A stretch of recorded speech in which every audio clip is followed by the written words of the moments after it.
দিনে থাকবেন আর হাত পাততে হবে না, একটু আওয়াজ দিয়ে বলবেন না সুবহানাল্লাহ। এই জন্য আলা হযরতের কোলের দিকে গেলে তো অনেক লম্বা, আমাদের ফারুক শুধু হাসবে, এমন করে দিয়ে দিচ্ছেন আল্লাহু আকবার। সুন্নিদের বই কিসের আবার? সুন্নিদের জন্য তো আলা হযরত উন্মুক্ত দরজা খুলে দিয়েছেন। রিচার্জ করতে করতে করতে আমি প্রথম ভুল বুঝলাম, কিরে আল্লাহর সাথে কি উনি কথা বলেছেন? ওরে বাবারে বাবা, আল্লাহু আকবার।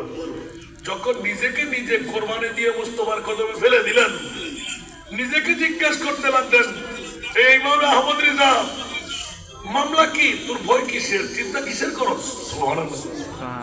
বাবা চিন্তা করবো না নামাজ কবুল হলো কিনা, রোজা কবুল হলো কিনা, হজ কবুল হলো কিনা, যাকাত কবুল হলো কিনা।